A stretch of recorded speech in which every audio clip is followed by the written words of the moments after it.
In a major shift toward trade protectionism, U.S. President Donald Trump has unveiled plans to reinstate and expand tariffs on imported steel and aluminum. These revised tariffs include a 25% duty on steel and additional charges on aluminum, adding to previous trade measures. Furthermore, Trump has indicated his intention to introduce a reciprocal tariff system, which would impose equivalent duties on imports from nations that maintain higher tariffs on U.S. goods. His statements have provoked immediate backlash from key allies and trade partners, particularly within the European Union. The European Union and Canada, as two of the United States' largest trade partners, collectively import goods worth over $550 billion annually from the U.S. Any coordinated response from these economic powers, whether through tariffs, regulatory policies, or shifts in supply chains, could have a substantial impact on American exports and industries. Before delving into the European Union's response and potential countermeasures, it is essential to address President Trump's latest remarks regarding Canada's annexation and the reaction from Canadians. In a recent interview with Fox News, Trump reiterated his proposal for Canada to join the U.S. as its 51st state. He asserted, "I believe Canada would be far better off as the 51st state because we are losing $200 billion a year with them, and I won't allow that to continue."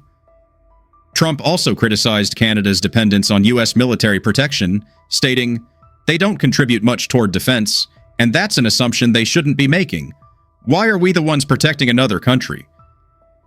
In a related development, during an interview before the Super Bowl, Trump suggested that Canada would struggle to function as an independent country without economic and military support from the U.S. He argued that integrating Canada as a U.S. state would resolve trade imbalances and prove beneficial for both nations. Canadian Prime Minister Justin Trudeau responded by expressing a strong sense of betrayal, emphasizing the long-standing ties between the two nations. This proposal has been met with overwhelming opposition across Canada, with citizens and leaders alike rejecting the notion of annexation. Following Trump's remarks questioning Canada's viability as an independent nation, Canadian leaders have taken decisive steps to reinforce national sovereignty and security. NDP leader Jagmeet Singh strongly condemned Trump's move to impose 25% tariffs on steel and aluminum imports, including those from Canada. In response, Singh proposed a 100% tariff on Tesla imports, directly targeting Elon Musk, a key supporter of Trump's policies. Singh stated, "We know that Trump's billionaire ally, Elon Musk, is a key figure behind the push for Canada to become the 51st state. It's time to push back against him." He also emphasized the necessity of sending a firm message against such actions. Additionally, Singh has advocated for reinstating and increasing federal rebates on electric vehicles, proposing up to a $10,000 rebate for Canadian-made electric cars to bolster domestic manufacturing. Canada's ambassador to France, Stéphane Dion, responded to Trump's remarks by reaffirming Canada's strength and sovereignty. Rejecting the idea that Canada is not a viable nation, Dion stated, "If Canada isn't viable, then show me a country that is." He further underscored that such rhetoric is both unprecedented and a violation of international norms, including the United Nations Charter. He reaffirmed Canada's commitment to its sovereignty and to upholding international law.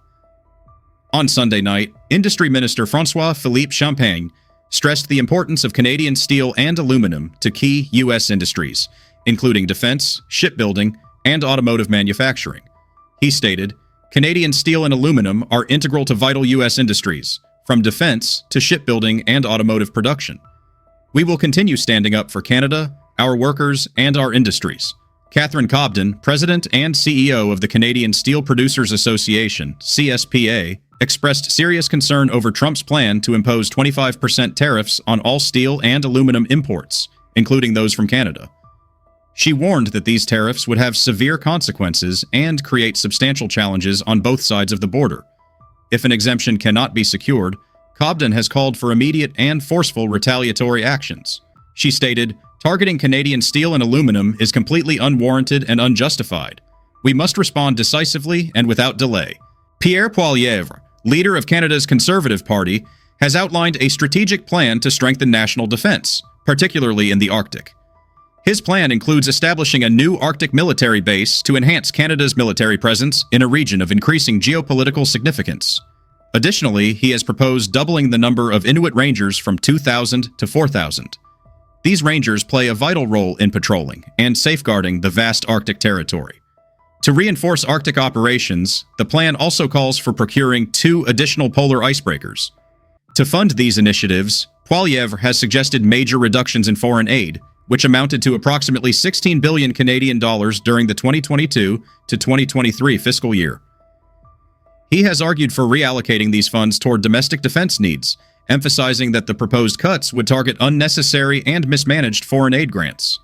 This initiative is also intended to address U.S. concerns regarding Canada's defense spending and to counter potential Russian threats in the Arctic. Poilievre has also criticized the proposed tariffs, outlining his approach if he were to become prime minister. He stated, "I would impose equivalent tariffs on American steel and aluminum, ensuring that the revenue is reinvested into Canada's steel and aluminum industries." He suggested that any surplus revenue generated from these measures could be used to provide broader tax relief, reducing the financial strain on Canadian businesses and consumers. Ontario Premier Doug Ford has condemned the tariffs as unjust, unfair, and outright illegal. He warned that such measures would inflict economic harm on both Canadian and American industries, stating, "This is an unfortunate situation. We would rather have a strong trade partnership with the U.S. than resort to these actions, but we will defend our economy." Ford emphasized his preference for strengthening trade relations, advocating for an increase in the exchange of critical minerals and oil. In response to the tariffs, European Commission President Ursula von der Leyen has reiterated that the European Union will take decisive action if subjected to unfair or arbitrary trade policies. The Commission has stated that the EU sees no legitimate justification for the imposition of tariffs on its exports and is prepared to take necessary measures to protect European businesses, workers, and consumers from unjustified restrictions. In an interview with CNN, French President Emmanuel Macron addressed Trump's proposal to impose 25% tariffs on steel and aluminum imports. Macron firmly stated, "I have confronted these measures before, and I will do so again." He warned that these tariffs would not only harm European economies, but also lead to increased costs and inflation in the U.S. Macron questioned whether such a move aligns with the interests of American citizens, highlighting that higher prices resulting from tariffs could be detrimental to their economy. Furthermore, Macron argued that the European Union should not be the primary focus of U.S. trade policies, asserting that Europe is a long-standing ally of the United States. He urged the U.S. to prioritize trade issues with China instead, stating, "Is the European Union really your biggest concern? No, I don't think so. Your primary challenge is China, and that's where your focus should be." He also warned that imposing tariffs across various industries would only increase inflation and disrupt global trade stability. French Foreign Minister Jean-Noël Barrot has also strongly criticized Trump's tariff announcement. Speaking in an interview with TF1, Barrot reaffirmed the European Union's readiness to defend its interests, stating, "There is no hesitation when it comes to protecting our economic interests." He highlighted that this move mirrors the actions taken by Trump in 2018, to which the EU had previously responded with countermeasures. Barrot confirmed that the EU would take a similar stance this time, stating, "Trump imposed these tariffs in 2018, and we responded. We will do the same again." German Chancellor Olaf Scholz has stressed that the European Union stands ready to respond swiftly to any newly imposed U.S. tariffs. He asserted that action could be taken within an hour if necessary, underscoring the EU's preparedness to implement countermeasures to safeguard its economic interests. A key question is whether the EU will reinstate its previous tariff list or explore newer tools such as the anti-coercion instrument, which enables the bloc to retaliate more comprehensively in defense of its trade interests. The EU has various mechanisms at its disposal to counter renewed U.S. tariffs. Historically, it has responded by imposing retaliatory duties on American exports, targeting not only metals, but also symbolic goods like bourbon whiskey, orange juice, and motorcycles, products often linked to politically significant U.S. states. These targeted tariffs serve the dual objective of pressuring both the U.S. administration and key constituencies integral to the American economy. Should the U.S. impose further tariffs on steel and aluminum, the EU could swiftly reinstate and expand such countermeasures, potentially inflicting significant economic and political consequences on specific American industries. More recently, the EU has gained broader authority through the anti-coercion instrument, which expands the range of potential responses beyond traditional import tariffs. Under this measure, the EU could restrict U.S. companies from accessing European public procurement contracts, effectively barring them from competing for large infrastructure and service projects across the bloc. Additional regulatory barriers or market access restrictions could also be imposed on American service providers, covering sectors such as financial services, insurance, and high-value digital services. In practice, this could result in major U.S. tech firms, streaming platforms, and financial institutions facing new challenges in operating within the EU's single market. Furthermore, the EU might utilize its established regulatory frameworks, including the Digital Markets Act and the Digital Services Act, to enforce stricter compliance obligations or impose higher penalties on American tech giants like Meta, Alphabet, and Apple, should they be deemed dominant market players. Additionally, the EU could revisit discussions on an EU-wide digital services tax, previously set aside in favor of pursuing a global agreement through the OECD. Unilaterally introducing such a tax or allowing key member states like France to implement their own national digital levies would likely provoke strong opposition from Washington, but would also demonstrate the EU's willingness to leverage all available policy tools. In extreme cases, the EU might impose further restrictions on the enforcement of intellectual property rights for U.S. firms, or introduce new trade barriers for American agricultural products, chemicals, or pharmaceuticals. While the EU generally favors negotiation and de-escalation, such measures could exert significant pressure on Washington to reconsider its tariff policies. Given the scale and importance of transatlantic trade, valued at over $1 trillion annually, any major action taken by the EU has the potential to ripple across global markets and prompt the US to reassess its stance. These strategic options collectively reflect Europe's determination to convey that unilateral or unjustified tariff increases from Washington will not go unanswered. The latest tariff proposal from Trump involves reinstating a 25% duty on steel alongside an unspecified tariff on aluminum, in addition to existing levies on these metals. He has further warned that these tariffs would be applied universally, including to long-standing U.S. allies in Europe and North America. Compounding the situation is Trump's push for a reciprocal tariff system, designed to match each trading partner's import rates on American goods. The former president has frequently criticized the EU's 10% tariff on car imports, arguing that it is unfair compared to the 25% tariff imposed by the U.S. on imported vehicles. However, critics highlight that the U.S. maintains a 25% tariff on imported pickup trucks, one of the most lucrative segments in the American auto market, demonstrating that the tariff imbalance is not as clear-cut as Trump suggests. This renewed focus on steel and aluminum tariffs significantly impacts major U.S. suppliers, including Canada, which accounts for 79% of primary aluminum imports, as well as countries like Brazil, Mexico, South Korea, and Vietnam, which also export substantial quantities of metals to the United States. Trump has not clarified whether he intends to maintain duty-free exemptions and quota arrangements established under the Biden administration, leaving many exporters and American businesses reliant on steel and aluminum uncertain about their future trade conditions. Looking back at prior trade disputes, Trump's first term saw sweeping tariffs imposed on steel and aluminum imports in 2018. Duties of 25% on steel and 10% on aluminum were introduced to shield American metal producers. While these duties were initially applied across the board, exemptions and quota arrangements were later granted to several countries, including Canada, Mexico, and Brazil. Although these measures briefly lifted U.S. steel mill capacity utilization above 80% in 2019, the gains were short-lived. Global price fluctuations, largely influenced by China's dominance in steel production, soon drove prices down, undermining the initial benefits for American producers. By contrast, the Biden administration sought to ease trade tensions by negotiating duty-free quota arrangements with the United Kingdom, the EU, and Japan. These agreements helped de-escalate some of the retaliatory measures triggered by the initial tariffs, particularly with the EU, where proposed duties on American products such as bourbon whiskey were suspended. However, Trump's latest proposal threatens to undo this fragile balance, rekindling global trade conflicts and injecting fresh uncertainty into markets for both exporters and importers. Amid these developments, Canada and the European Union are strengthening their trade relationship to shield themselves from potential new U.S. tariffs under Trump's policies. At the core of these efforts is the Comprehensive Economic and Trade Agreement, CETA, which provisionally came into effect in September 2017 and has since reshaped economic ties between the two regions. Given the ongoing volatility in U.S. trade policies and the looming threat of steep tariffs on Canadian exports, both Canada and the EU view this as an opportunity to deepen their collaboration, diversify their trade channels, and minimize exposure to American protectionism. Canadian Trade Minister Mary Ng's recent visit to Brussels underscored the commitment to expanding economic engagement with Europe. During her discussions, she emphasized Canada's need to move beyond its heavy reliance on U.S.-centric trade, citing the growing risks posed by Washington's unpredictable tariff policies and border restrictions.